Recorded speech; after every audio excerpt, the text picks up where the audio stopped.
Brad Lawler at Home Team Inspection. Jacob looking for some advice from us. And in this email, he writes, he says, we bought a home 3 years ago. At the time, the inspector made some small comments about the roof, but didn't make it out to be any big deal. And since then, we've noticed small leaks. So we're talking about a 3-year period, Brad. Gotten some pros out to look at the problem. They said the roof was not installed correctly, and there are major issues. Apparently, no one ever said anything in the term of the home inspector. They should have caught this, according to Jacob.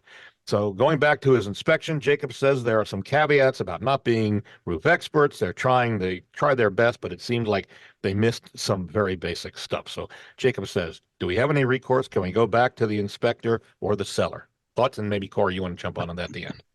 Well, I'm not sure that anyone's going to like anything that I have to say here. So I would say that the inspector was in there within the scope of our standards of practice to mention that, we don't do the installations. That part is true. We don't make any reference though about whether or not how an installation was done, because we can't see that. Mm-hmm. We can only see how the roof is functioning. So we're looking for evidence of water damage. We're looking for water coming in. We're looking for obvious installation problems such as shingles that are lifting, nail pops, things, damaged shingles. Those are things that are visible to us. It's not a guarantee of future performance for the roof. And I don't know how their agreement works. I mean, essentially my agreement covers for a period of 12 months. If something happens during that 12 months, that we would be able to come back out and take a look. 3 years, there's a lot of things that have happened within 3 years of time. I mean, a lot of storms, a lot of wind, a lot of just conditions have changed significantly. Unfortunately, what I'm hearing is a very common roofer sales technique in that, they should have caught this. They should have seen this.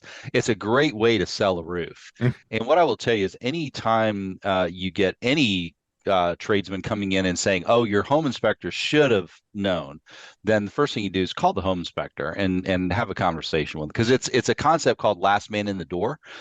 It's a concept that basically says the guy that comes in, the last guy to come in gets to tell the story. He gets to create the narrative, and it's oftentimes done as a sales technique, not as here's really what's going on. So I'm always going to recommend a second opinion. If you need, another roofing opinion, give my office a call. Bob, I know you know roofers as well. I'm sure that they would be happy to, come take a look, see what's really going on out there. Because unfortunately, there's too many salespeople that prey on the general public just because there's not an awareness, and it's easy to, cast blame on somebody, really just as a way to, try to sell a new roof.